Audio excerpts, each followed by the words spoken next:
Oke, saya mulai di materi pertama ya. Tapi sebelum materi pertama, biasanya saya ada latar belakang dulu ya untuk menyampaikan ya hal-hal yang disampaikan ya selama training ya. Sekilas saja ya, memastikan teman-teman tahu ya batasan-batasan apa yang akan nanti disampaikan. Oke, pertama pembinaan ketika operator forklift atau sejenisnya ya atau sejenisnya artinya ya Telehandler, stacker itu termasuk ya. Nah, tentunya itu berdasarkan Permenaker 08 tahun 2020 yang kemarin teman-teman juga sudah disampaikan ya. Itu tentang Permenaker 8 tahun 2020. Nah, itu spesifiknya seperti itu ya. Yaitu mungkin yang disampaikan kan tidak secara full juga ya. Nah, tapi kalau bisa pengen secara full nanti bisa dilihat di download dokumennya ya. Permenaker 8 tahun 2020 tentang pesawat angkat dan angkut. Nah, ini peraturan yang sudah diperbarui ya karena dulunya sudah dianggap tidak relevan ya dulunya sebelumnya pada tahun 1985 ya aturan sebelumnya sehingga diperbarui di tahun 2020 sebagai acuan sebagai pedoman ya sebagai pedoman dalam pembuatan dalam pengoperasian dalam perawatan segala jenis pesawat angkat dan angkut. Jadi pesawat angkat-angkut itu dalam menggunakan dalam mengoperasikan tidak boleh asal semaunya kita ya tapi ada tata tertib ada aturan yang harus dipenuhi ya supaya apa ya supaya aman ya karena memang ini pedoman untuk keselamatan perawatan pesawat angkat-angkut di Indonesia ya. Oke, pertama kemarin mungkin juga disampaikan juga ya tentang kebijakan keselamatan dan kesehatan kerja atau K3. Kemudian peraturan perundang-undangan ya, tentunya ada Undang-Undang Nomor 1 1970. Nah, mungkin ini juga ke depan akan diperbarui juga ya, tapi karena belum ada yang baru, sehingga tetap disampaikan yang ini. Kemudian ada dasar-dasar K3 harusnya ada ya dasar-dasar K3 dan kesehatan kerja. Nah untuk hari ini, nah untuk hari ini kita akan fokus di pengetahuan dasar forklift ya, kemudian tenaga penggerak dan hidrolik penggerak ya. Mungkin itu nanti akan sekilas saja ya bahaya-bahaya yang mungkin terjadi dari ini. Kemudian perangkat keselamatan kerja, APD ya perangkat keselamatan kerja atau safety device dan APD, APD itu alat pelindung dirinya. Kemudian sebab-sebab kecelakaan kerja, kemudian memperkirakan berat beban, yang kemudian stabilitas itu untuk kelas satu. Jadi ya kemarin yang dapat hanya di staker. Kalau teman-teman ingin dapat nanti naik kelas satu karena memang ketentuannya itu untuk kelas satu. Nah, kemudian pengoperasian aman forklift yang terakhir adalah pemeriksaan dan perawatan harian. Nah, materi-materi itu yang nanti akan disampaikan dan itu sudah sesuai ketentuan Permenaker 8 tahun 2020. Nah, maka kalau teman-teman lihat ya, di sini tidak ada cara mengoperasikan alat tidak ada ya, karena memang basicnya adalah sertifikasi itu hari ini tujuannya adalah supaya teman-teman ini memahami ketentuan-ketentuan yang ada supaya dalam mengoperasikan itu aman gitu ya. Nah, nah jadi kalau ada yang menganggap bahwa ya saya butuhnya lisensi aja, itu sangat-sangat merugi, ya, sangat-sangat merugi. Ya, jadi jangan sampai fokus pada yang penting punya lisensi. Ya, jadi yang terpenting itu justru mendapatkannya. Ya, jadi apa yang kita dapat setelah punya lisensi itu yang diperlukan. Kalau yang tiba-tiba punya lisensi tapi setelah ditanya K3 itu apa nggak tahu ya ketentuan-ketentuan dalam pengurusan aman itu apa nggak tahu ya maka sebenarnya tidak layak untuk mendapatkan lisensi. Yang layak hanya orang-orang yang memang terverifikasi punya kompetensi ya dalam penerapannya. Kalau ternyata punya lisensi setelah punya lisensi mengoperasikannya tetap sama ya tetap sama samanya tetap salah gitu maksudnya ya. Nah, ini sebenarnya tidak layak sebenarnya. Ya, jadi seharusnya tidak bisa lolos. Nah, kalau nanti punya lisensi tapi tidak ada perubahan dalam perilaku, maka lisensi ini tidak mampu mencegah terjadinya kecelakaan kerja, tidak mampu mengubah perilaku tidak aman. Kalau begitu, kalau sekalian nggak perlu kan gitu ya. Nah, jadi saya harapannya jangan hanya fokus pada lisensinya. Itu bonus lah ya, bonus ya tanda bahwa kita mendapat kompetensi, bahwa kita tahu apa ketentuan-ketentuan yang ada, gitu ya. Nah, maka di sini saya selalu selalu sampaikan dulu ya, selalu sampaikan dulu tujuan mengikuti pelatihan itu apa. Ya, ini selalu saya sampaikan. Ya, di awal selalu saya sampaikan. Ya, kira-kira menurut teman-teman apa ya tujuan mengikuti pelatihan ini tujuannya apa? Boleh kalau misalnya punya pendapat, boleh. Tujuannya kira-kira apa? Boleh, Pak. Mungkin teman-teman yang ingin berpendapat silakan ya. Bisa bisa berpendapat ya. Kira-kira apa? Boleh di chat, boleh dibuka mic, boleh. Kira-kira apa? Nah, saya spill sedikit tadi ya. Tapi saya ingin datang dari teman-teman sendiri. Kira-kira kalau sudah hari kedua dan tiga ya, kira-kira kemarin kira-kira sudah cukup belum ya? Coba kira-kira apa? Tujuan mengikuti pelatihan apa? Selain ini ya, selain ditunjuk perusahaan atau selain untuk mendapatkan pekerjaan Pak gitu. Selain itu pasti ya. Tapi selain itu, kira-kira apa? Mungkin boleh Pak Mustafa mungkin boleh atau Pak Ahmad Fauzi boleh ya. Pak Dede atau Pak Jajang, Pak Malik boleh. Silakan kalau misalnya ada pendapat. Kira-kira apa tujuannya?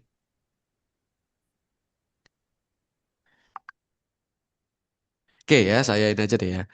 Jadi tujuannya tentunya supaya teman-teman ini dalam mengoperasikan ini tidak lalai ya, tidak abai, kemudian perilakunya termonitoring ya, artinya perilakunya ini sesuai apa ya, sesuai ketentuan kan gitu, sesuai aturan ya, sesuai standar, ya.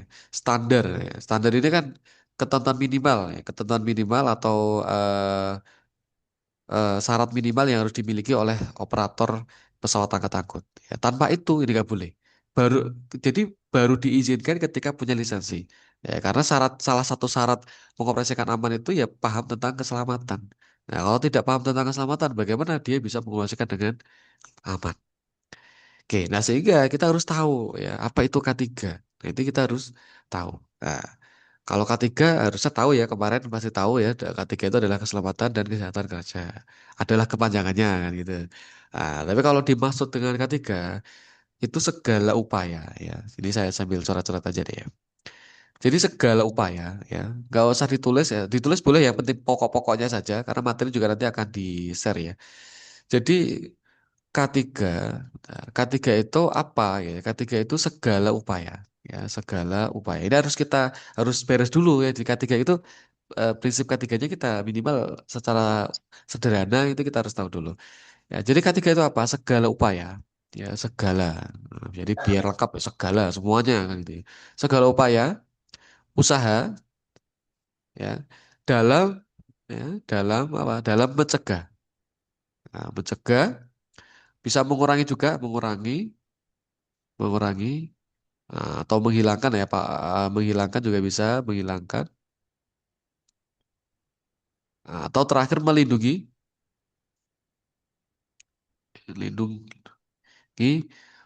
bahaya. Nah, atau dari kecelakaan kerja. Nah, ini disebut dengan K3. Ini disebut dengan K3. Nah, hari ini hanya hanya salah satu. Hari ini itu hanya salah satunya. Artinya upayanya, usahanya itu cukup banyak. Ya, adanya pengawasan, adanya manajemen, adanya SOP di perusahaan, adanya JSA, adanya IRA DJ dan lain sebagainya. Itu salah satu upaya. Nah, ini, ya. Jadi hari ini yang salah satu upaya. Lisensi K3 ini hanya salah satu upaya saja. Ya, yang berfokus pada pesawat angkut-angkut. Kenapa ya? Karena pesawat angkut-angkut ini punya potensi yang sangat besar. Ya, di Indonesia sendiri aja cukup banyak ya, terutama forklift, terutama stacker. Kalau kita cari kecelakaan forklift itu pasti banyak. Kecelakaan forklift ya, kecelakaan stacker itu pasti muncul dan banyak.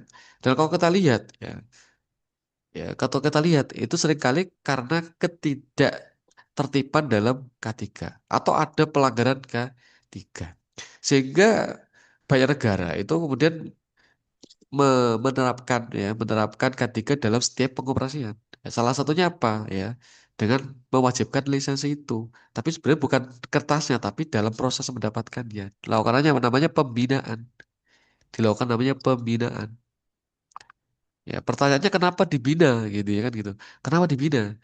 Nah, ini kalau kita lihat ke belakang lagi ya, berdasarkan penelitian yang dilakukan oleh Henrik pada tahun 1931 ya, kalau nggak salah gitu ya. Dia meneliti sebesar dia meneliti 72.000 ya, 72.000 kasus kecelakaan kerja.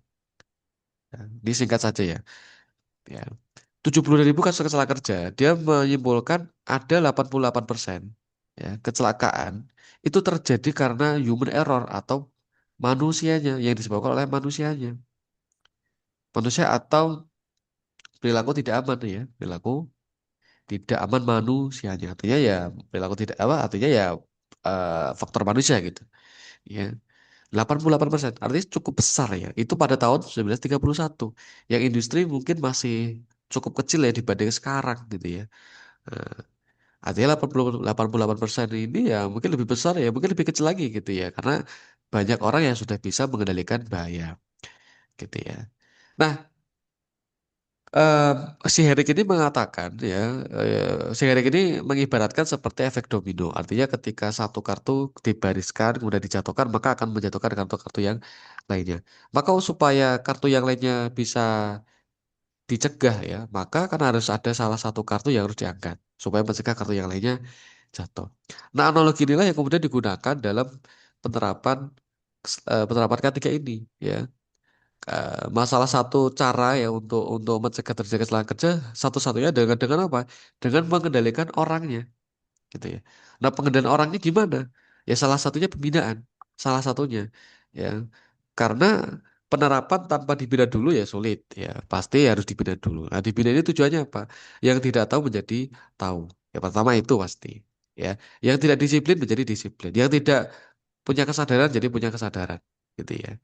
Nah, itu tujuan dari pembinaan. Nah, hari ini hari ini harinya di sini nih. Ini hari ini baru di tahap awal sini, pembinaan. Ya, supaya teman-teman tahu, oh ini ketentuannya, ini yang dilarang. Oh ini ya, itu ketentuannya. Nah, kemudian setelah pembinaan ya tentunya nggak cukup ya, ya. Karena meskipun pekerjanya tahu itu bahaya, seringkali tetap dilanggar kayak tadi yang saya ceritakan ya. Saya melihat ada seseorang yang meskipun itu tahu, dia tetap memilih nggak selamat karena pekerjaannya capek gitu ya, mending nggak selamat ya, tapi nggak capek, nah, gitu ya, kebalik-kebalik. Padahal udah tahu itu ya, udah tahu itu kalau itu bahaya dan itu melanggar. Ya. Sehingga tidak cukup kalau hanya pembinaan, maka harus ada namanya SOP. Ya, perusahaan itu biasanya menerapkan SOP. Ya, oke. Nah, oke, kalau nggak apa-apa Pak, kalau toilet nggak apa-apa, nggak harus izin kalau ke toilet mah ya. Oke, nah jadi SOP. Jadi harus diterapkan aturan ya supaya ditaati. Ya. Kalau hanya dibina aja kadang-kadang nggak cukup ya. Bisa jadi pengetahuannya informasinya sudah lupa, sudah banyak yang berkurang ya. Nah, kemudian ya karena kondisi di lapangan yang mengharuskan akhirnya melanggar ya. Sehingga harus ada tata tertib, ada SOP, ada aturan. Ya, ada tertib dan ada sanksi. Jadi kalau tidak ada kalau ada SOP tanpa ada sanksi percuma juga. Karena orang jadi tidak takut melanggar gitu ya. Tidak takut melanggar. Karena sanksinya kalaupun ada sanksi, sanksinya nggak nggak berat gitu ya. Jadi orang ngapain takut gitu sanksinya cuma dikit gitu ya. Gitu, gitu. Misalnya korupsi 1 T, hukumannya cuma 1 tahun ya orang mending korupsi aja kan gitu. Itu salah satu contohnya begitu. Orang nggak akan takut kalau sanksinya eh, kecil gitu ya. Nah, kemudian SOP juga nggak cukup ya. Karena harus ada namanya penegak, ada pengawas ya. Makanya di lapangan ada pengawas, ada SHE, ada HSE ya, ada pengawas K3 yang mana memastikan teman-teman ini dalam bekerja sesuai. Tapi pengawasnya harus tahu ya. Kadang-kadang ya tidak tahu standarnya ya. Jadi ketika pengawas tidak tahu standarnya ya, nah, maka ketika ada kesalahan tidak bisa menghentikan. Padahal tugasnya adalah supaya menghentikan, menegakkan perilaku-perilaku yang berbahaya. Misalnya, saya sebagai pengawas melihat ada salah satu operator forklift ya mengangkat beban melebihi kapasitas. Maka saya harus menghentikan karena saya tahu overload ini melanggar ini bisa berbahaya nih, gitu ya. Atau eh, ada seorang operator ngangkat beban menutupi pandangan ya harusnya bergerak mundur atau pakai spotter misalnya gitu. Nah ini nggak ada nih. Nah, ini harus saya hentikan. Kalau enggak nanti berbahaya. Nah, itu tugas dari pengawas. Nah, jadi tahapannya seperti itu. Kemudian terakhir ada evaluasi ya, perlu dievaluasi ya. Jadi dievaluasi. K3 sudah diterapkan di perusahaan ini, tapi kenapa masih cukup banyak kecelakaan? Oh mungkin pembinaannya yang kurang. Oh mungkin SOP-nya kurang. Oh mungkin pengawasannya yang kurang di apa perlu ditingkatkan ya. Jadi itu tujuannya evaluasi. Tidak kemudian ketika ada kecelakaan, wah ini kayaknya ada jin yang lagi marah ini kayaknya nggak dikasih sajen ini, nah, repot ya. Jadi ada tahapan-tahapannya. Jadi K3 itu sangat kompleks. Jadi jangan sampai kita pengetahuannya kepotong, ya, gitu ya. Dan jangan hanya salah satu, misalnya tidak ada pembinaan tapi ada penerapan. Ya. Jadi ada SOP tapi tidak dibina dulu ya sulit. Ya, jadi harus dibina dulu. Ya. Jadi aturan sebelum diterapkan ya harus disosialisasikan minimal kan gitu. Ya tiba-tiba ada SOP, ya tiba-tiba diterapkan tidak ada sosialisasi, orang pasti marah kan gitu. Ya pasti marah. Misalnya saya masuk ke PT, saya tidak ada safety induction, ya saya nggak tahu nih larangan di sini apa, ya aturan di sini apa, tiba-tiba saya salah, kemudian saya dihukum, ya saya nggak mau dong. Ya, karena sistemnya udah salah kan gitu. Kalau ada aturan yang tidak boleh dilanggar oleh tamu, ya harus ada safety induction. Ya, jangan hanya cuma rambu-rambu doang kan gitu. Itu contohnya. Harus ada safety induction, diberitahu Pak di sini, Bapak sebagai tamu, aturan di sini seperti ini. Ya. Oh, udah tidak ada safety induction, mana KTP-nya kasih, masuk disalahin. Ya ngamuk kan gitu. Ya, karena ini udah nggak sesuai gitu ya. Ada hal yang kurang gitu ya. Itu contohnya. Jadi ketiga, kalau lebih seperti itu. Sederhananya seperti itu. Oke. Oke, kemudian esensi lisensi K3. Ini juga yang penting, ini juga selalu saya sampaikan. Lisensi K3 ini apa? Ya, lisensinya apa? Ya, ini nah kalau kita melihat banyak kasus kecelakaan kayak karena ini forklift dan sebangsanya ya dari staker ya. Mungkin nanti di materi sebab sebuah kecelakaan juga bisa kita bisa lihat bareng-bareng ya kecelakaan-kecelakaan. Tapi yang paling paling paling baru lah ya terjadi di Marunda di Jakarta Utara itu kan ada salah satu pekerja yang tertabrak. Kalau kita lihat dari videonya, kira-kira apakah itu murni kecelakaan atau ada pelanggaran K3 kalau kita sudah belajar K3? Ya, yang jelas kita akan mengatakan ini pelanggaran K3. Ya kan gitu. Pasti. Ya, kenapa melanggar ya? Karena tidak punya kompetensi, karena tidak punya lisensi. Kalaupun punya pasti palsu. Gitu ya. Nah, karena kalau palsu pasti nggak training. Kalau palsu pasti nggak tahu itu ketentuan-ketentuannya apa gitu. Atau asli tapi palsu orangnya. Bisa juga ya. Jadi asli lisensinya tapi palsu orangnya. Contohnya apa? Ya tiba-tiba punya aja gitu ya. Tiba-tiba punya aja ya. Jadi absen doang biasanya. Nah, itu satunya bisa jadi seperti itu. Ya, jadi kita lihat ada orang yang tertabrak. Ya, kenapa tertabrak? Ya udah takdirnya Pak, ya selesai. Ya. Besok lagi mungkin ada kayak gitu lagi. Besok lagi mungkin akan terjadi lagi. Ya, kalau kita lihat orang bebas keluar masuk di area tersebut. Padahal itu area pengangkatan forklift. Ya, pengangkutan forklift. Harusnya kan steril ya. Steril, harus ada pembatasnya, ada rambu-rambunya, awas ada pengurusan forklift. Ini kan nggak ada. Hal kecil, hal sepele. Tapi karena tidak dilaksanakan, apa yang terjadi? Orang bebas keluar masuk. Ya, tidak ada pembatasannya. Ya, mungkin blind spot juga kan ya, blind spot ya.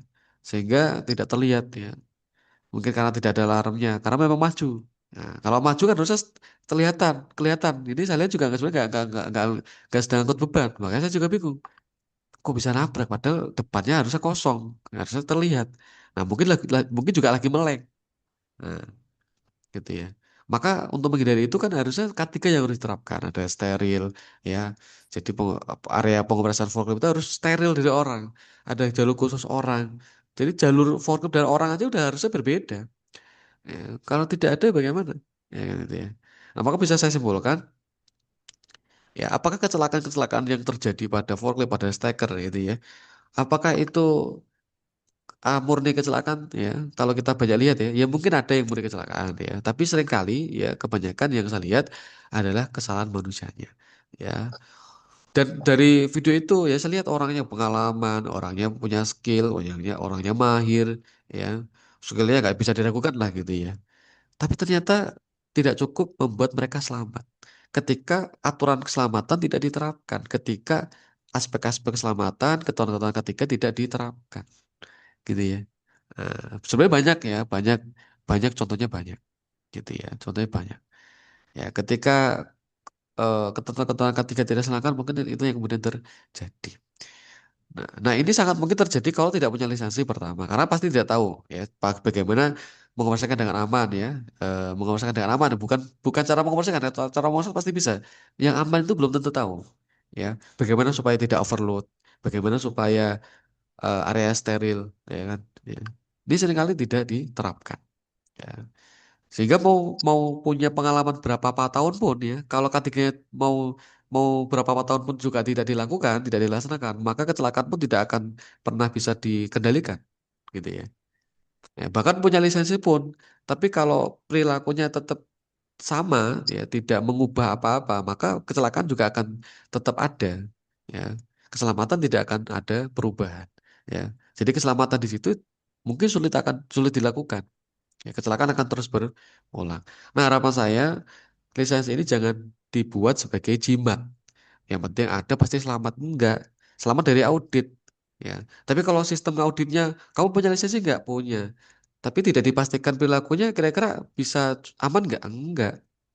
Dia punya lisensi, tapi belum tentu perilakunya tetap aman. Jadi yang dipastikan bukan hanya lisensinya, tapi juga perilakunya. Karena yang berpengaruh perilakunya bukan lisensinya. Ya gitu ya. Orang yang tidak punya orang yang tidak bisa forklift mungkin bisa aja punya kan gitu. Kalau palsu kan ini. Nah, kan gitu misalnya. Jadi jangan gunakan lisensi sebagai jimat. Yang jimat asli pun belum tentu bisa menyelamatkan apalagi apa lisensi gitu ya. Yang jimat aja tulisan raja, wifek, wafak gitu ya. Yang bayarnya mungkin mahal gitu. Tapi ketika kita taruh dompet, ketika kita lompat dari gedung 8 lantai, apakah pasti aman kan tidak? Pasti akan celaka. Artinya jimat itu juga akan tidak bisa menyelamatkan kita kan gitu. Ya, yang menyelamatkan kita apa ya perilaku, ya, gitu ya. Itu pentingnya. Jadi harapannya seperti itu. Oke ya, tidak terlalu lama ya karena materi juga cukup banyak ya. Oke, saya mulai langsung dari pengetahuan dasar operator forklift dan sebangsanya ya, telehandler dan stacker. Oke, pertama tujuan pembelajaran ya, tentunya pertama memahami peraturan dan standar K3 ya, mengidentifikasi bahaya dan risiko. Ini sebenarnya di atasnya ya. Jadi tujuan secara menyeluruh sebenarnya. Ini salah peletakan. Kemudian menerapkan operasi aman. Artinya pemahaman peraturan itu ya untuk tahu oh aturannya apa, ya aturan keselamatan di forklift itu apa, di stacker itu apa, harus seperti apa, standarnya apa. Kemudian mengidentifikasi bahaya, bahaya-bahaya pada forklift, pada stacker ini apa. Terus kemudian bagaimana cara menghindarinya, bagaimana menyusunnya supaya yang baik, bagaimana kita mencegah terjadinya kecelakaan itu gitu ya. Nah baru bisa disebut pengoperasian aman, ya. Tanpa kita tahu resikonya, tanpa kita tahu bahayanya, nggak akan mungkin kita bisa mengoperasikan aman, gitu ya. Nggak akan mungkin tercipta itu operasi aman. Kalau resikonya aja tidak tahu, ya. Kalau bahayanya pun tidak tahu, ya. Ya. Kadang-kadang soal kapasitas saja kadang-kadang tidak tahu. Nah, ini kan sudah fatal gitu ya. Karena seringkali saya ke lapangan saat nguji ya forklift kan seringkali juga saya nanya ya meskipun saya nguji alatnya ya, tapi kan juga saya pastikan orangnya juga harus aman dalam mengoperasikannya. Alatnya aman kalau dioperasikan dengan tidak aman kan sama aja. Saya tanya simpel saja tak pertanyaannya. Kapasitasnya berapa? Oh 3 ton Pak gitu ya. Begitu si 3 ton ini kejadian nyata itu 3 ton. Saya lihat di nameplate-nya. Ya 2.500. 2.500 itu 2,5. Akhirnya saya tanya berarti selama ini ngangkat 3 ton. Iya Pak. Nah, itu contoh kecil. Kayak, karena tidak punya lisensi. Akhirnya saya bilang oh udah harus punya lisensi nih. Nah, akhirnya punya lisensi. Gitu ya. Akhirnya tahu oh ternyata dalam mengoperasikan itu harus tahu kapasitas alat berapa, beban yang diangkat harusnya berapa. Harus tahu. Kalau tidak apa yang terjadi? Forklift terbalik. Ya kadang-kadang kalau roda bagian belakang belum keangkat tetap kita jalankan Pak. Wah, berarti nggak safety. Kalau menerapkan safety, bagian roda ke belakang itu nggak akan boleh keangkat. Kalau safety diterapkan. Kalau seperti itu berarti udah nggak safety. Kemungkinan terbalik akan sangat tinggi. Nah, jadi itu tidak bisa digunakan. Ya, jadi kalau udah punya lisensi, aturan lapangan itu nggak bisa digunakan. Ya, karena caranya simpel. Kapasitasnya berapa, terus beban yang diangkat berapa sudah cukup. Ya. Jadi kita sebagai manusia kan m- mampu itu ya sesuai kemampuan. Ya alat juga sama. Dia mampu mengangkat ya sesuai kemampuannya kan gitu. Nah, kalau kita paksakan ya lempoh ya sakit dan lain sebagainya kalau manusia kan gitu. Nah, kita sebagai manusia kemampuannya misalnya ngangkat beban 200 kilo misalnya. Kita paksa 1 ton ya nggak mungkin. Ya, kita paksa ya tangan patah mungkin ya. Putus malah mungkin ya. Nah, itu contohnya. Jadi semua itu ada batasannya. Nah, kemudian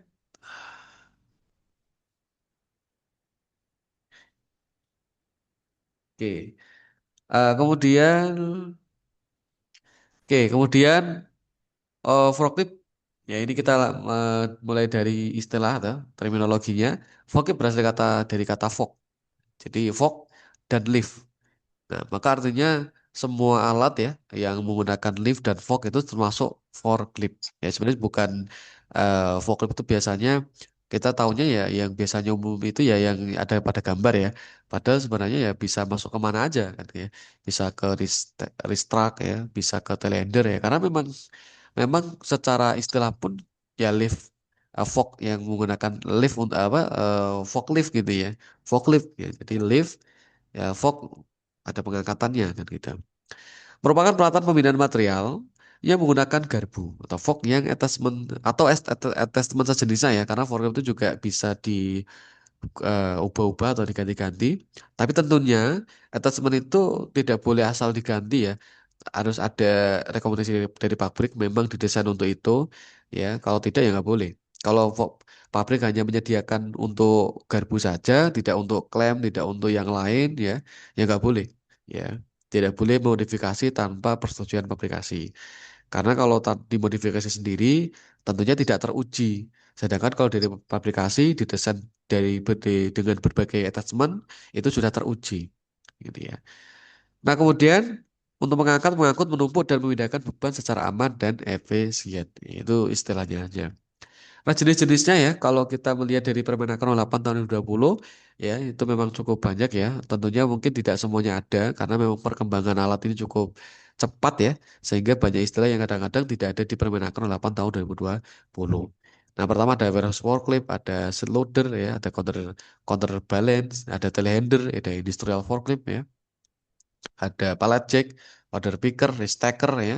Restacker ini semuanya termasuk ke dalam jenis forklift ya. Artinya satu klasifikasi ya, satu bangsa, satu golongan ya, satu bahasa, satu bangsa gitu ya. Oke. Nah, sekarang ada tambahan restacker ya. Jadi rak stacker misalnya.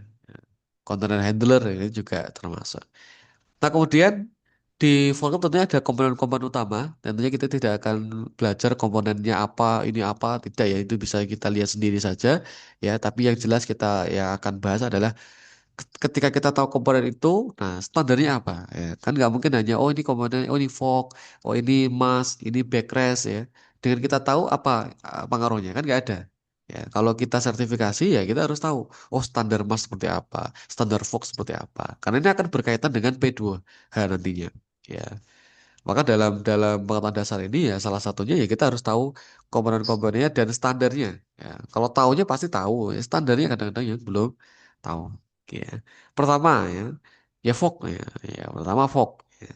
Tidak semua forklift pakai fog karena memang tergantung elemennya. Tapi yang paling umum kan biasanya basicnya ya fog gitu ya.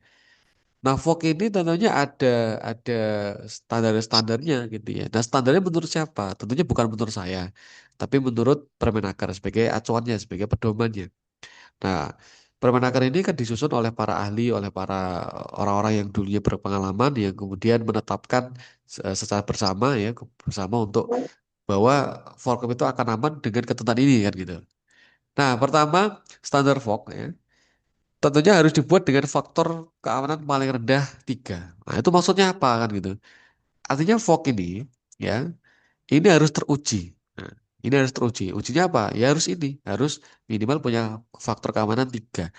Nah, untuk menentukannya gimana? Ya harus diuji, harus diuji rusak. Ya, diuji tekan, uji tarik, uji geser ya. Untuk mengetahui kekuatan struktur dari fognya. Nah, ketika udah tahu kekuatan strukturnya, baru kita bisa tetapkan, gitu ya. Jadi biasanya pabrikasi akan menguji ya dengan pengujian apa namanya breaking load atau strength load gitu ya untuk mengetahui batas maksimal dari material tersebut ya. Ya, batasnya berapa? Misalnya dia akan rusak di beban 10 ton, dia akan rusak di beban 20 ton. Nah, itu namanya strength load atau breaking load gitu ya. Ya. Kalau strength load itu batas sebelum dia rusak, kalau breaking load ya dia akan rusak di beban berapa ya.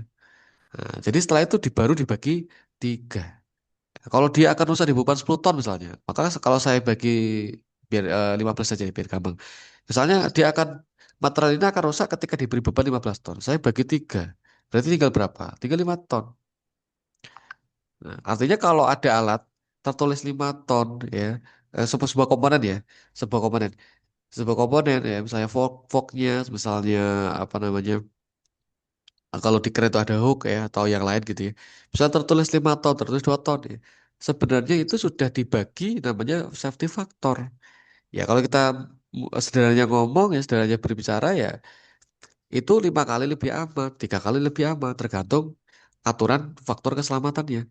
Kalau Vogue itu tiga ya paling rendah berarti berarti kalau kekuatan struktur Vogue itu ya berarti 3 kali lipatnya. Ya, kalau tertulis kalau untuk 2 ton berarti sebenarnya sebenarnya ya berarti 6 ton ya sebenarnya kekuatannya. Tapi karena sebagai aspek keselamatan itu sebagai margin. Jadi kalau kita gunakan sesuai speknya harusnya pasti aman, harusnya aman ya. Dengan salah tidak ada kecacatan ya, harusnya aman. Tapi kalau kita ngelihat ada fork yang sampai patah, ya bengkok, kemungkinannya kapasitasnya kelebihi 3 kalinya. Kalau 5 ton berarti kemungkinan digunakan untuk 15 ton gitu ya, atau lebih dari itu. Karena kalau 2 ton harusnya enggak. Karena yang buat rusak harusnya ya sesuai bisa kapasitasnya 5 ya berarti 15 ton gitu ya. Harusnya seperti itu. Nah, tapi karena di lapangan, oh ini setahu saya, pengalaman saya Pak, aman Pak. Ini meskipun tertulisnya 2 ton, tapi buat ngangkat 3 ton aman-aman aja. Nah, padahal dia sedang menggunakan space-nya. Kelihatannya aman, tapi kalau berulang-ulang bisa jadi nggak aman.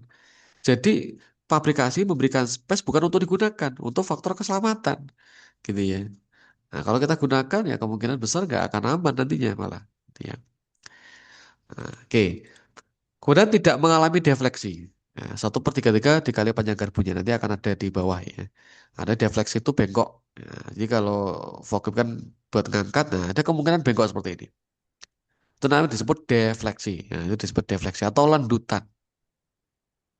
Oke. Kemudian tidak mengalami penipisan. Jadi penipisan itu bisa terjadi pada lebarnya, bisa terjadi pada tebalnya, bisa terjadi pada ujungnya. Ya. Nah itu minimal 10% dari apa? Dari ukuran awal. Berarti kita harus tahu ukuran awalnya. Dari mana? Dari manual booknya.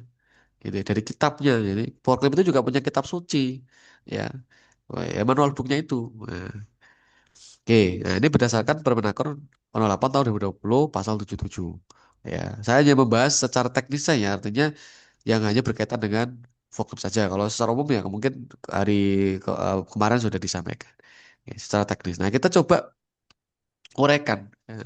Oke, pertama dari standar penipisan fog. Salah satu parameter dalam menentukan fog ini aman atau tidak, salah satunya adalah fog. Ya. Salah satunya adalah apakah terjadi penipisan atau tidak. Kalau ternyata kita menemukan ada indikasi penipisan, ya, maka bisa kita untuk memastikan aman atau tidaknya tidak bisa pakai asumsi, tapi pakai standarisasi. Oh, ini kayaknya kelihatannya ada apa penipisan nih. Masih aman nggak nih? Aman nih. Menurut siapa ya? Menurut saya nggak bisa. Ya, harus sesuai ketentuan. Nah, pertama di sini ya kita coba ilustrasikan. Nah, di sini misalnya saya punya ukuran awal di sini panjang 1.500, lebar 150 mili, ketebalan 60 milimeter. Nah, kemudian pertanyaannya adalah setelah digunakan selama 3 tahun, ini contoh saja ya, mengalami penipisan ketebalan. Ketebalan dari 150 menjadi sebentar. Oh, ini ketebalan. Dari 60 menjadi 55, artinya ada 5 mili. Ya, kemudian lebarnya dari 150 menjadi 140 berarti berarti 10 mili. Nah, penipisan itu apakah masih aman atau tidak? Ya, gitu. Ya, menurut Permenaker ya. Nah, kalau menurut saya ya bisa aja. Selama bisa digunakan kenapa enggak kan gitu. Nah, tapi kalau kita berbicara standarisasi ya belum tentu kita harus pastikan. Nah, ini bisa kita pastikan di sini. Oke. Rumusnya tadi kan tidak boleh lebih dari 10%. Ini biasanya muncul nih ya di ujian, jadi bisa dicatat nih, diinget-inget. Nah, jadi minimal perimisannya dijadikan adalah 10% dari ukuran awal. Nah, ukuran awal tadi 150. Dikali 10% ya tinggal 15. Yang terjadi berapa? 10. Aman atau enggak? Ya aman. Gitu ya. Karena yang terjadi 15 itu lebih kecil dari standar yang diizinkan. Yang nggak boleh adalah ketika lebih dari 15. Selama masih di bawah 15 ya boleh, gitu ya. Nah, kalau ketebalan tadi suka sama 10%. Ukuran awalnya 60, saya kali 10% 6 mili. Yang terjadi berapa? 5 mili. Nah, ini berarti perlu diwaspadai karena sudah mendekati. Kalau sudah 7 ya itu udah nggak boleh. Ya, itu salah satunya. Tapi kalau ditemukan indikasi, ya kalau tidak ada indikasi penipisannya nggak perlu. Oh, nggak ada indikasi penipisannya nggak perlu kita hitung ya pasti sama kan gitu. Ya, nah, jadi kalau ditemukan indikasi. Nah, kemudian tidak mengalami defleksi, tidak mengalami perbedaan, maksudnya tidak mengalami perbedaan ketinggian lebih dari 3% panjang garpu apabila fokus menggunakan garpu ganda. Jadi harus lurus ya, tidak mengalami perbedaan ketinggian. Ya. Kemudian tidak diluruskan atau dilakukan pengelasan pada garpu yang mengalami bengkok atau patah. Oke. Jadi di fork itu ya, ya atau attachment itu ya secara aturan itu tidak boleh diluruskan kalau bengkok. Tapi bisa Pak di tukang kelas bisa. Ya bisa. Tapi secara keselamatan sebenarnya tidak boleh. Tidak boleh diluruskan, tidak boleh dilakukan pengelasan pada garpu yang mengalami bengkok atau patah. Dan ini biasanya untuk komponen-komponen yang memang satu kesatuan. Misalnya fork itu kan nggak ada pengelasannya itu, ya, sambung nggak ada sambungannya. Ya, kemudian di hook itu juga sama kalau di crane. Nanti di stacker juga ada, tapi nanti di belakang ada. Ya, di stacker nanti ada yang kembali tilas juga ada. Meskipun secara Permenaker tidak disebutkan secara spesifik ya, tapi kan secara kias ya, jadi kesamaannya itu sama ya, jadi satu kesatuan. Artinya tetap tidak boleh dilakukan pengelasan, tidak boleh dilakukan pelurusan. Kalau terjadi kerusakan ya pada forknya. Meskipun untuk ngirit, ya, tapi secara aturan tidak boleh. Nah kemudian,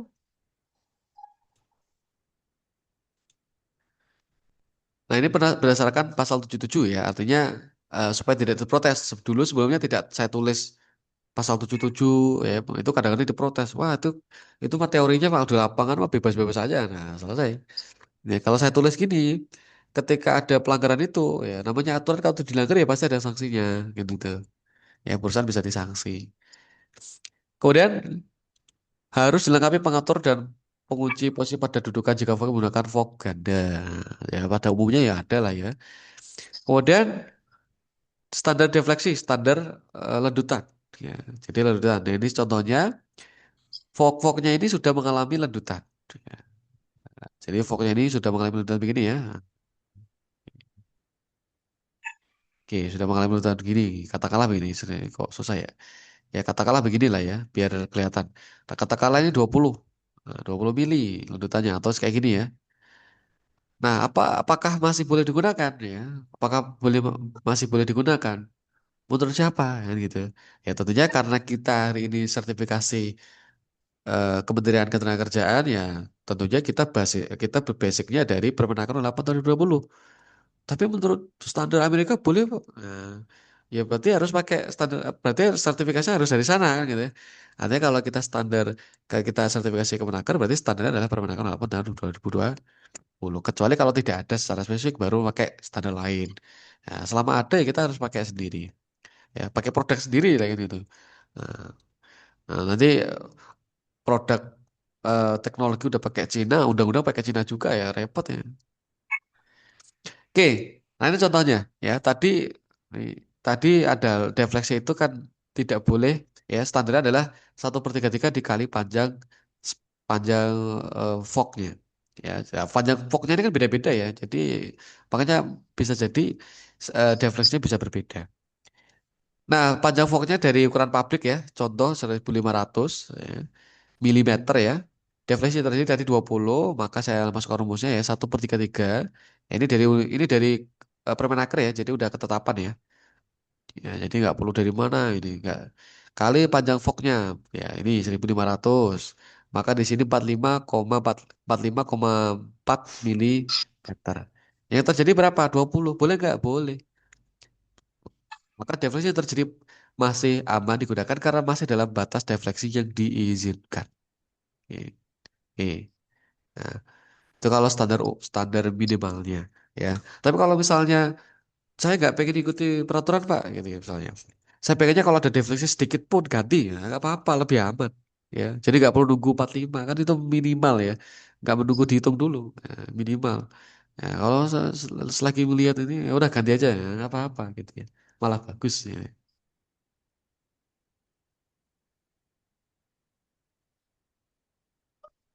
Oke, nah ini pertanyaannya ya. Pertanyaannya boleh dijawab ya, harus dijawab harusnya ya. Kira-kira menurut teman-teman semuanya ya, bolehkah forklift ya menggunakan alat tambahan pada forknya? Kalau yang restaker pasti tahu, tapi jangan dulu. Ya, restaker jangan jangan menjawab ya, karena udah tahu ya. Karena kemarin bahas stabilitas, ya, itu hubungannya dengan stabilitas. Nah, kalau teman-teman forklift ya, teman-teman forklift ya, kira-kira boleh atau enggak? Boleh dijawab di kolom chat boleh, ya secara langsung juga boleh. Kira-kira boleh nggak? Nggak ada yang salah, jadi nggak perlu takut salah. Ya kita namanya diskusi ya. Ya, diskusi nggak jadi yang salah, ya nggak ada yang salah. Ya silakan. Bolehkah forklift menggunakan alat tambahan pada forknya? Pakai sepatu. Kira-kira boleh nggak? Boleh Pak, Boleh. Alasannya? karena kalau biasanya kan kalau buat loading kan atau nurunin barang kan narik yang belakang kan jauh tuh Pak. Kalau pakai garpu yang biasa Hmm. kecampet, makanya pakai garpu tambahan buat narik yang belakang. Oke. Aman Pak? Kayak dengan metode seperti itu? Kira-kira? Aman sih Pak. Aman ya? Oke, ada yang lain mungkin? Aman karena belum ada kecelakaan atau karena menurut perhitungan Bapak nih? Kira-kira. Kalau belum ada kejadian ya? Aman sih. Soalnya Oke. disediain juga di perusahaan juga Pak. Oh, disediain. Oke. Oke. Ya mungkin yang lain. Kalau Oke, terima kasih Pak Dani. Oke. Kalau yang lain teman-teman, mungkin di perusahaannya juga pakai atau tidak? Ya. Kita coba diskusikan. Oke. Mungkin selain Pak Dani ada tambahan, mungkin boleh atau tidak kira-kira. Oke. Mungkin cukup ya. Nah, ini saya buka. Nah, kalau kalau bukan menurut saya ini ya, bukan menurut saya ya, di pasal 77 di Permenaker 8 tahun 2020 ya, tentunya ini tentang peraturan peraturan forklift ya, tentang salah satunya ya, tentu persyaratan-persyaratan yang harus dipenuhi dalam forklift dari segi alatnya, dari segi orangnya. Nah, ini kalau ini kita berbicara alatnya. Di sini dikatakan dalam menggunakan garpu pada forklift dilarang memasang alat tambahan untuk memperpanjang garpu. Jadi yang dilarang adalah untuk memperpanjang. Tapi selagi tidak untuk memperpanjang, sebenarnya boleh. Jadi kalau untuk memperpanjang ya, itu sebenarnya nggak boleh. Bukan menurut saya, tapi menurut Permenaker 08 tahun 2020. Jadi nanti ketika ada kecelakaan, kemudian ditemukan di perusahaan tersebut menggunakan garpu, menggunakan sepatu, maka ini bisa menjadi alasan, menjadi dasar hukuman ya, karena melanggar ketentuan, karena melanggar syarat keselamatan. Gitu ya, Pak ya. Nah, jadi kalau di perusahaan teman-teman masih pakai, nah ini bisa difoto. Karena jelas secara peraturan ini dilarang. Oke, nah tentunya saya akan bahas kenapa dilarang. Nah, kenapa dilarang? Ini hubungannya dengan stabilitas. Stabilitas itu apa? Stabilitas itu keseimbangan. Ya, jadi meskipun teman-teman ini kelas-kelas ini ya, kelas 2 ya, kelas 2 itu kan 15 ton ke bawah, kalau kelas satu kan 15 ton ke atas ya. Tapi di sini saya singgung sedikit ya tentang stabilitas. Forklift atau alat yang semacam forklift ya atau restacker grinder itu ibarat seperti jungkat-jungkit. Nah, gitu ya. Ini ada namanya COG, Center of Gravity atau titik keseimbangan. Kemudian di sini ada namanya counterweight atau pemberat ya, bagian belakang itu bisa kita ibaratkan namanya pemberat. Nah, kemudian di sini berat beban yang diangkat. Pertanyaannya, bisa dikatakan seimbang ketika apa? Ketika mereka bebannya sama ya. Ini kata 5 ton, di sini 5 ton ya. Maka bisa dikatakan seimbang ya. Dengan syarat apa? Jaraknya sama. Jarak sini ke sini sama. L1, L2-nya sama. Jaraknya sama. Katakan di 100 cm, di sini 100 cm. Maka bisa saya katakan seimbang gitu ya. Bisa saya katakan seimbang gitu ya. Nah, kemudian ya, kalau di lapangan kan karena pengen eh, karena bebannya panjang kemudian ditambahkan gitu. Nah, apakah dengan mempertambah itu aman kan gitu pertanyaannya? Kalau menurut teori stabilitas ini seharusnya tidak aman. Kenapa? Kalau saya punya berat di sini 5 ton, kemudian di sini saya perpanjang. Dari 100 saya perpanjang di sini. Ya.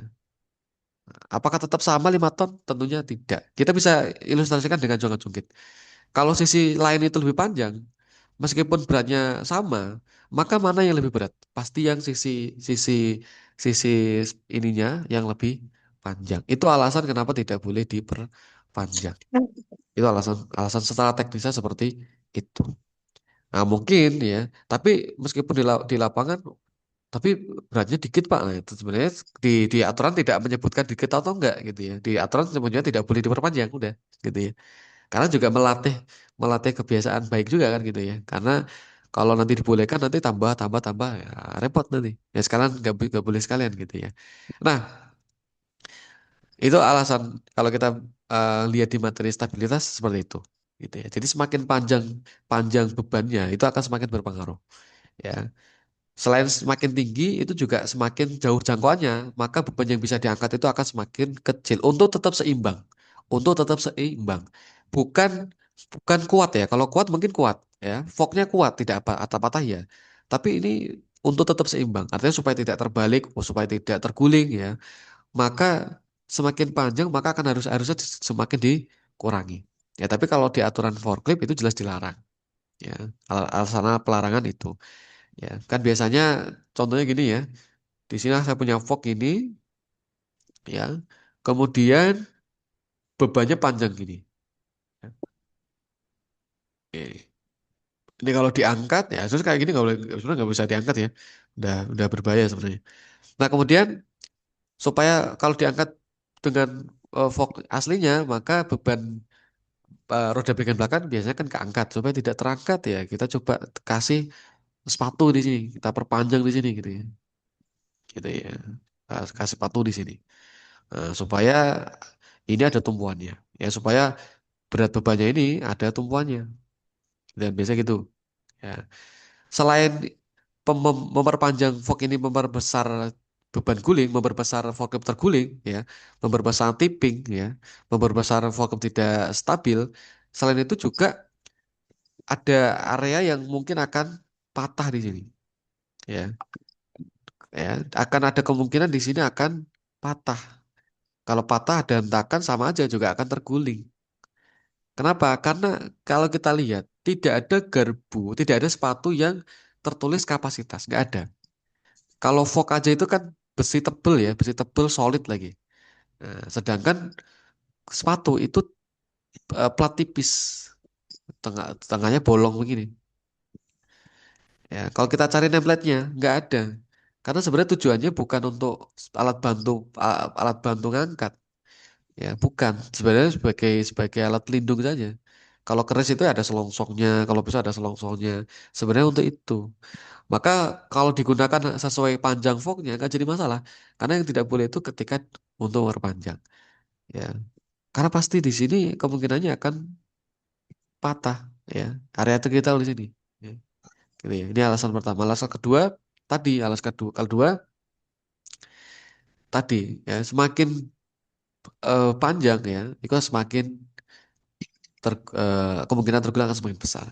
Nah, maka kalau di forklift itu standarnya pengangkatan yang benar ya atau yang aman itu yang menempel pada backrest. Ya, ini beban ya menempel pada backrest. Ya, ini misalnya backrestnya di sini. Nah, kalau saya ngangkatnya begini ya di sini ya atau lebih jauh lagi, nah ini sebenarnya nggak aman karena akan mempengaruhi apa? Akan mempengaruhi kestabilan. Ya, dan itu biasanya ada di locatnya. Ya. Ya, cara baca load itu salah satu yang harus diketahui adalah load center di sini. Load center. Ya, di load center semakin besar, maka beban yang bisa diangkat akan semakin kecil. Nanti akan saya tunjukkan di load center apa di nameplate-nya. Ya, nameplate-nya dari mana? Dari pabrikasinya. Ya, jadi alasannya seperti itu. Ya, kalau misalnya di truk Pak, di truk terus jangkauannya nggak bisa ya. Kalau harusnya metodenya ya bukan memaksakan forkliftnya kan kadang-kadang Oh berarti forklifnya masuk ke dalam truknya. Kadang-kadang forklift ngangkat forklift. Nah ini udah salah lagi nih ya. Forklift ngangkat forklift. Nah kalau di PT harusnya nggak bisa nih. Kalau HSE-nya atau SHE-nya atau safety-nya bener ya, atau tahu gitu ya standar standar keselamatan ini, ya harusnya nggak boleh. Ya harusnya nggak boleh. Nah, angkat forklift diangkat pakai forklift biar masuk ke dalam. Ya, padahal banyak attachment yang bisa digunakan gitu ya. Banyak alat tambahan yang bisa digunakan untuk bisa masuk dengan aman. Dan itu harus dipikirkan. Ya, atau tipe truknya yang buka samping kanan kiri. Ya, biasanya ada yang buka kanan kiri, jadi nggak perlu masuk ke dalam. Ya, jadi bisa terjangkau. Ya, kalau memaksakan dengan sepatu, nah, resikonya kan besar sebenarnya. Ya, untung-untungan aja kalau belum ada. Karena kecelakaan ini kan terjadi biasanya berkali-kali dilakukan. Gitu. Nah, jadi kalau kita berbicara standar, tentunya tidak boleh. Ya, ada yang protes juga, Pak. Tapi di lapangan banyak kok perusahaan-perusahaan yang pakai.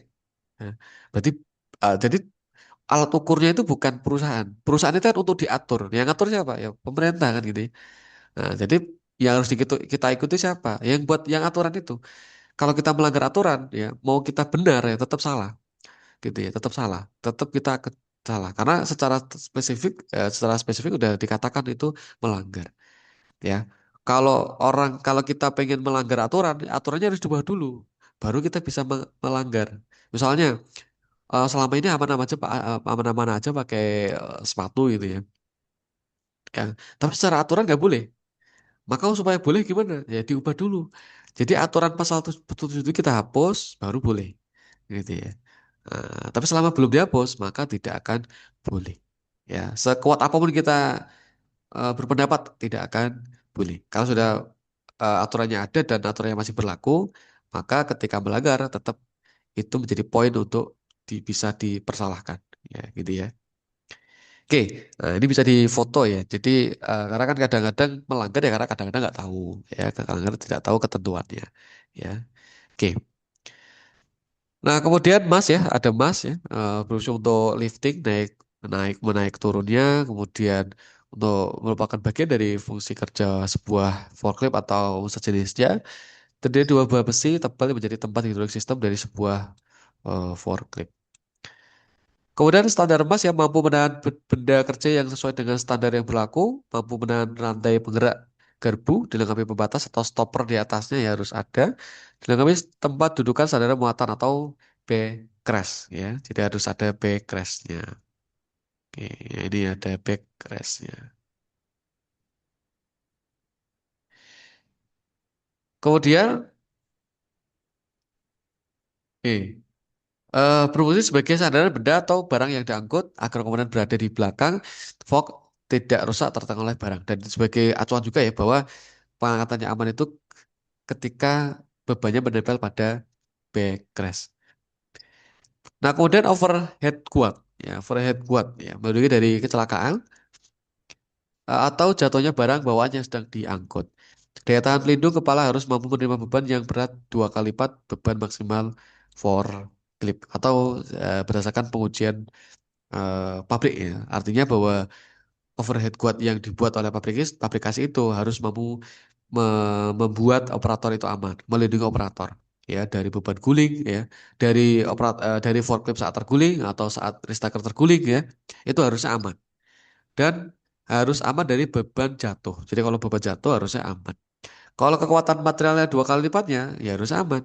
Kalau material yang diangkut maksimal 2 ton ya, kemudian bebannya misalnya seluruhnya jatuh ke overhead guardnya ya, maka harusnya tetap aman. Karena dua kali lipatnya dari kapasitas. Kalau kapasitas forkliftnya misalnya 2,5 gitu ya, ton, maka kekuatan ini kan harusnya 5 ton. Ya, kalau kekuatan struktur 5 ton menerima beban di 2,5 ya pasti akan aman. Harusnya seperti itu, harusnya dari pabrikasi. Makanya dalam mengubah, mau modifikasi ya, tidak boleh kalau tidak ada rekomendasi dari pabriknya. Bisa dilas sendiri, bikin sendiri, ya. Yang penting ada besi, asal dilas. Yang penting secara tampilan sama. Ini bukan bikin spanduk rumah ini, ya. Ini bikin alat berat yang memang tugas fungsinya melindungi, gitu ya. Jadi tidak bisa disamakan. Kecuali memang estetika ya. Kalau untuk estetika bikin pagar itu boleh. Tapi kalau untuk digunakan untuk alat, sebuah komponen alat harus teruji. Ya, komponennya itu harus teruji strukturnya, kekuatan strukturnya itu harus teruji. Nah, terujinya gimana ya? Diuji secara langsung. Ya. Kemudian counterweight bagian belakang pada forklift tentunya tidak boleh ditambah pakai apapun, pakai beton. Pak ini mau ngangkat 3 ton tapi counterweightnya cuma 2 ton, kapasitasnya cuma 2 ton. Secara secara secara teori kan kayak jungkat-jungkit, ya udah kita tambah aja counterweightnya, pemberatnya. Ya biar bisa 5 ton padahal bebannya cuma cuma kapasitasnya cuma 3 ton. Ya udah kita tambah 2 ton aja pakai beton. Nah, itu juga tidak boleh. Apalagi pakai orang. Ya, nanti ada di materi kecelakaan banyak. Ya, jadi counterweight itu pemberatnya pakai orang gitu ya. 3 orang, 4 orang. Nanti ada contohnya secara real, video nyata itu ada nanti. Ya, bahwa ternyata cukup banyak pelanggaran-pelanggaran yang dilakukan di lapangan gitu ya. Tidak hanya di Indonesia saja, di luar sana juga banyak. Ya, kalau terekam aja banyak, apalagi yang tidak terekam gitu ya. Nah, kemudian standar counterweight ya terpasang kuat, permanen, tidak retak, tidak pecah. Kemudian mana tadi? Berat counterweight harus sesuai spesifikasi, tidak boleh dimodifikasi, ditambah atau dikurangi tanpa persetujuan pabrik. Ya, baut pengikat terdudukan kondisi baik serta tidak kendor, berfungsi menjaga keseimbangan forklift saat mengangkat dan memindahkan beban. Nah, kemudian kalau kita berbicara risk taker ya, kalau secara spesifik di Permenaker itu memang tidak ada ya, tapi hanya menjelaskan bahwa Ristaker ini bagian dari forklift. Artinya banyak aturan itu ya sama seperti forklift, meskipun tidak sama, tidak semuanya ya, tidak semuanya, karena memang dari segi segi alat juga memang akan sedikit berbeda. Tapi kebanyakan itu sama ya. Atau misalnya kalau di forklift ada fork ya. Kalau di Ristaker itu kan ada twist locknya ya, bagian twist locknya ini ya. Nah, nah, nah, itu ternyata juga harus sesuai standar. Ya. Nah, harus sesuai standar karena ya sebagai tumpuan utama untuk ngangkat. Nah, maka untuk bisa ngangkat harus bagaimana ya? Nah, harus mampu apa di sini ya harus mengunci ke corner casting kontainernya, harus bisa mengunci. Ya kalau nggak kunci kan bahaya ya. Ya, ya truk-truk kontainer aja kalau di jalan raya kalau mungkin tidak terkunci dengan baik aja banyak ketika manuver terguling. Ya yang terguling hanya kontainernya, berarti kan kemungkinan besar tidak terkunci dengan baik. Maka banyak ada kejadian mobil ketimpa kontainer, mobil kontainernya terjatuh dan sebagainya. Ya mungkin karena itu salah satu. Kemudian twist lock harus dapat mengunci dan membuka dengan sempurna. Kemudian terdapat indikator ya. Kalau kalau secara aturan umumnya ya, secara internasional ya, itu harus ada indikator ya. Kalau karena untuk memudahkan itu nanti masuk ke safety device. Artinya kalau ada indikatornya enak tuh ya. Oh status locknya semuanya 4 itu oke, 100% terkunci gitu. Nah, itu kan enak gitu ya, tidak perlu manual.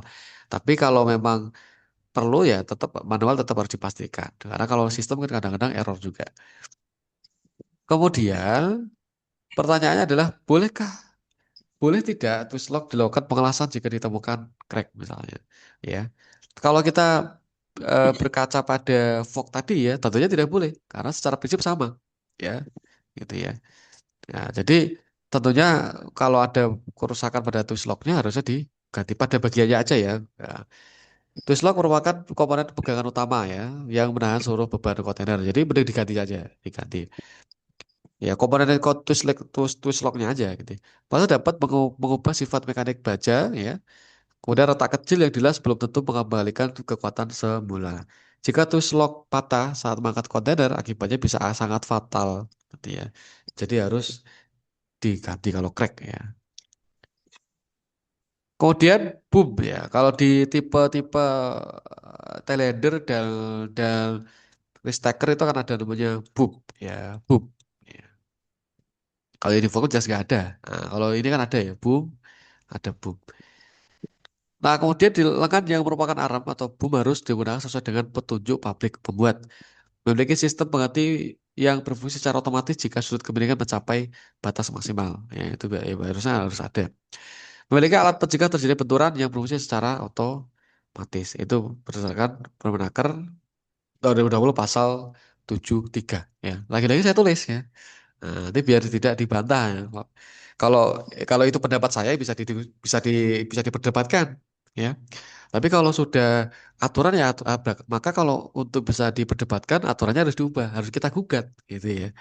Nah, sama kalau udah dalilnya ya udah saya nggak akan protes gitu ya. Ya. Oke, kemudian template ya. Template itu cuma plat plat tipis yang tertulis serial number, model, pentingnya apa kan gitu. Nah, padahal itu kuncinya di situ. Ya, template adalah plat identitas yang dipasang pada peralatan atau mesin yang berisi informasi penting dari pabrikan, seperti nama pabriknya, ya, terbuat dari mana nih? Jepang, Cina, ya, Korea atau di mana? Modelnya itu untuk membedakan antara tipe satu dengan tipe yang lain. Ya, modelnya satu dengan satu yang lain harus beda untuk mengetahui. Kemudian nomor seri ya, nomor seri juga tipenya sama. Kalau nggak ada pembedanya kan sulit.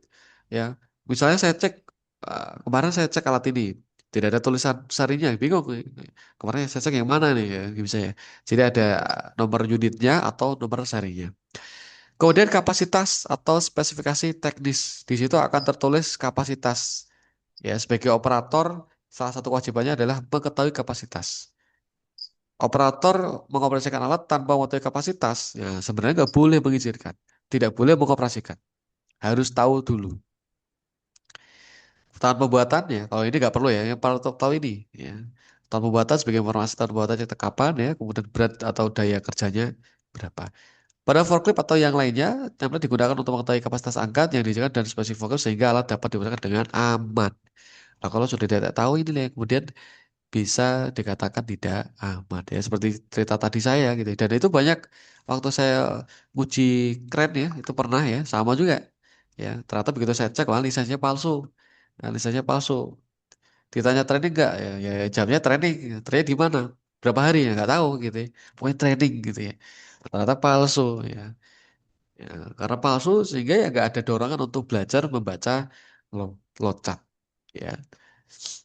Nah, di sini kita ada locat. Contoh ya, locat tentunya bermacam-macam ya. Tentunya bermacam-macam dan mungkin cara bacanya pun bisa berbeda-beda ya. Nah, di sini contohnya ya bisa kita lihat di sini ya. Ini mereknya apa ya nih? Oke, Toyota. Nah, ini Toyota ya. Oke, di sini bisa kita lihat ini di modelnya ya. Kemudian ini rate capacity-nya berarti di sini kan tertulisnya berapa? 3.175 kilo. Artinya batas maksimal forklift ini ya berarti hanya tiga ribu 3.175 ya 175 atau 3,1 ton ya lebih dari itu ya berarti nggak aman nggak boleh. Nah, gitu ya. Maka berat yang akan kita angkat juga harus di bawah 3.175 ini gitu ya. Nah, kalau lebih dari itu bahaya kan itu. Ini sangat bahaya. Udah tahun pembuatannya di sini 2025. Ini tipe satu. Ya, contoh satu. Contohnya banyak. Kemudian contoh dua. Ya, contoh dua. Di sini ada template Restart. Ya, kalau kemarin Restart lebih dalam sudah ya. Jadi kalau Restart ya mungkin akan seperti ini. Ya. Biasanya Restart itu ada locatnya ya untuk teman-teman forum ya. Kalau Restaker udah lebih detail lagi malah ya kemarin gitu ya. Ada locatnya ya. Tidak semua forum ada locatnya. Tapi beberapa tipe vokab ada locatnya. Locat itu apa? Locat itu untuk kita tahu di ketinggian berapa, beratnya berapa maksimal, di panjang berapa, maksimal berapa. Ya, jadi supaya dalam pengangkatan itu kita aman. Tidak, kalau misal tertulis 3 ton, tidak selamanya di ketinggian berapapun itu 3 ton. Ya, yang jelas semakin tinggi akan semakin berkurang. Kalau ada locatnya, ya, misalnya ketinggian 1 meter itu 5 ton. Ternyata untuk ketinggian 7 meter itu hanya 2 ton. Misalnya begitu. Kalau kita tetap angkat 5 ton, ya karena kita tahunya 5 ton ya. Nah, itu akan berbahaya, pasti akan terguling. Ya. Karena bukan soal kuatnya atau enggak, tapi soal stabil atau tidak. Kalau kuat kan berdasarkan kemampuan alat komponennya tidak rusak gitu ya. Nah, tapi kadang-kadang ya harus sesuai dengan teori kestabilan. Nah, oke di sini kita bisa lihat ya, kita bisa lihat di sini ada locat ya, di sini ada locatnya di sini ya. Nah, kalau di Restaker ya ini ada di sini ya macamnya beda-beda, tapi pada dasarnya kita harus tahu ya pada dasarnya. Prinsipnya kita tahu prinsipnya. Mungkin kalau untuk tipe-tipe yang lain kita bisa kita tetap akan bisa baca. Yang pasti yang harus diketahui adalah tinggi. Nah, ini C kan berarti tinggi ya. Nah, C di sini tinggi ya. Nah, oke. Kemudian B ya. Eh, atau A aja deh ya. A ya. A itu jarak sini ke sini atau disebutnya load center ya, load center. Artinya semakin jauh ya, semakin ke sini, ke sini, maka bebannya akan semakin berkurang, gitu ya, akan semakin berkurang. Oke, kita bisa buktikan ya, kita bisa buktikan di sini. Nah, di sini eh kita ya, C, oh C ini, kita C dulu ya, C. C berarti ketinggian. Di sini tertulis ketinggian 200, ini satunya ini ya.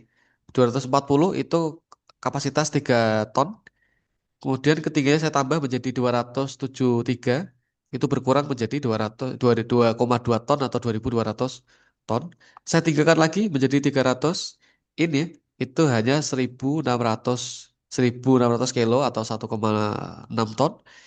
Kemudian saya tambah lagi menjadi 315 itu menjadi 1.000 kilo. Untuk apa? Untuk tetap seimbang, gitu ya. Ini kalau kalau loncatnya kalau ada loncatnya ya kita harus bisa membaca seperti ini, ya, gitu ya. Nah, atau biasa materi kelas satu sebenarnya nggak harus kelas satu juga ya karena ada beberapa forum yang kapasitasnya kecil tetap ada loncatnya. Ya. Oke, ini contohnya. Kemudian yang A, kalau A sama semua ya. Oke, harusnya itu gimana? Yang B, mana B? B-nya nggak ada. Oh ini, C ini, oh ini yang milih ini ininya. Oh ini milihnya, milih dari mana ini ya? Sebentar. Oh milih dari C, milih dari C. Nah ini pilih dari C. Oke, jadi bukan kilo ya. Oke.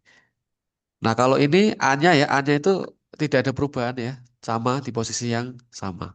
Nah ini kalau ada perubahan, kemungkinan besar juga akan berubah. Artinya kalau tingginya sama, terus A-nya saya ubah, kemungkinan juga akan berkurang, gitu ya. Oke. A itu yang jarak ini ke sini. Semakin tak sini dia akan semakin berubah juga.